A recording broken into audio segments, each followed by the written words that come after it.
Mapagpalang araw po sa ating lahat. Magandang araw at gabi po dyan sa mga silent viewers at solid supporters ng EDC.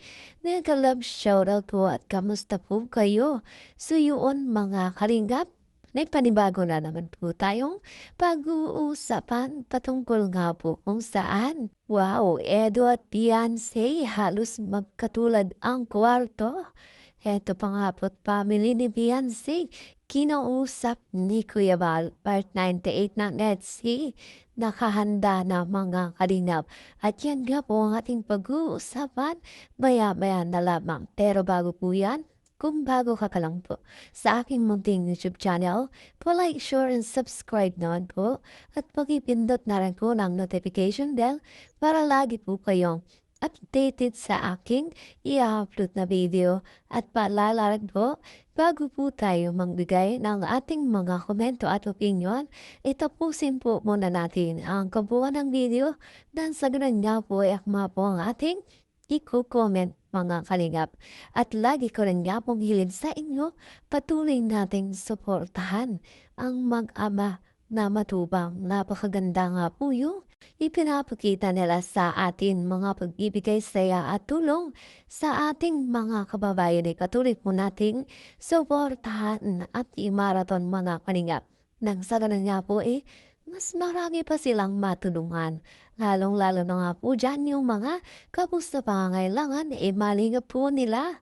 At syempre, huwag rin natin kalimutang suportahan ang kanilang may bahay. Walang iba, kundi sina Ate Edna Vlogs at Jackie Tapia. Huwag po sana tayong magsasawang sumuporta, mga kalingap. So yun, balik tayo sa ating pag-uusapan at tatalakayin ngayong araw na kung saan mga kalingap ay grabe nga po't nakaka-inlove, nakakakilig at nakakahanga nga po ang dalawang ito. Edo at Beyonce halos magkatulan ang kwarto. Grabe mga kalingap, halos iisa nga ang kanilang hilig mga kalingap.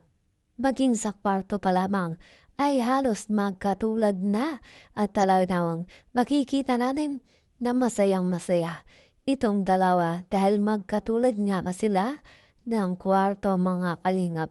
At siguro itong dalawang ito ay talagang nag-uusap mga kalingap patungkol kung saan ang kanilang higlik ay talaga na parehong-pareho mga kalingap. Paano pa nga ba sa ibang bagay at ay sigurong magkakasundo itong dalawa kung kaya ay talagang itinadhana rin sa isa't isa mga kalingap. Kung kaya't hanggang ngayon, kahit nga pong anong issue ang nangyayari sa EDSI natin, talagang hindi naghihiwalay at hindi kayang paghiwalayin.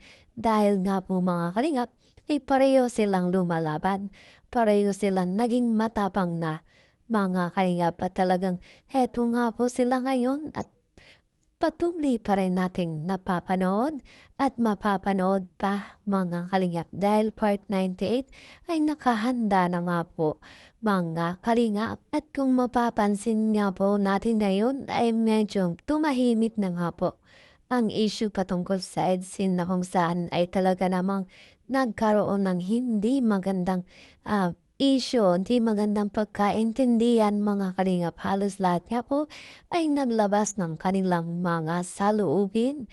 Grabe nga po, hindi inaasahan ito ni Beyonce na mangyayari nga po sa kanya dahil nga po lamang sa mga inggit at dahil lamang sa na gustong mawala ang itsi ay ito nga po sari-saring issue ang ibinintang nila. Pinalabas nila dito nga po sa EDSI natin na halos marami nga po ang naapektuhan mga kalingap. At sa ngayon, makikita natin pamilya ni Beyonce ay heto nga po't kasama ng Team Kalingap. Ganun rin po ni Kuya Bal na sinasabi na kumain nga po sa labas mga kalingap. Siyempre, sa mga araw na punong-puno ng mga kalungkutan, ang mga issue ay talagang heto nga bilang pangpawala ng stress ay talagang heto nga po nagkaisa sila mga kalingap at pinili mo na nilang maging masaya.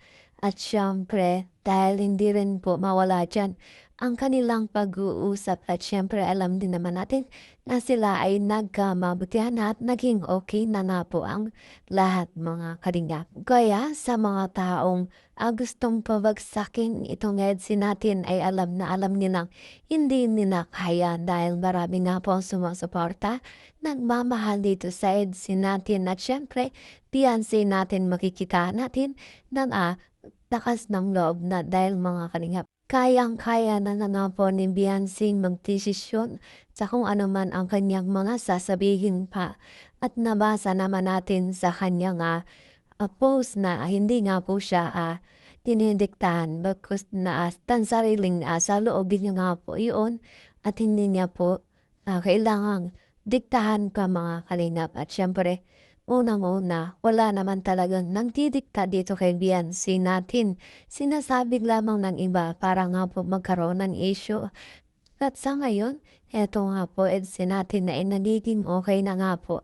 Part 98, nakahanda na mga kalingap. At ito nga po ang pagpunta nila sa Korea. Yan po ay ating aabangan mga kalingap. Yan din po ay nalalapit na dahil ito lamang pong si Beyonce natin ay inaantay yung kanilang bakasyon para nang sa ganun nga po ay wala nang maging problema sa kanilang pagpunta sa Korea. Mga kalingap, yan po ay excited ang lahat. Lalo na nga po itong si Beyonce natin at si Papa Eds dahil ito nga po ay talagang nakaka-excite at marami po tayong mapapanood dito mga kalingap mga ilang kaganapan sa EDSI natin. At syempre, tuloy-tuloy lang po tayo at patuloy nating suportahan palagi ditong EDSI. Patoorin po natin ang vlog ni Kuya Bal at ni Kalingap Ram. Nasa gram niya po mas marami pa silang matulungan at imaraton natin mga kalingap.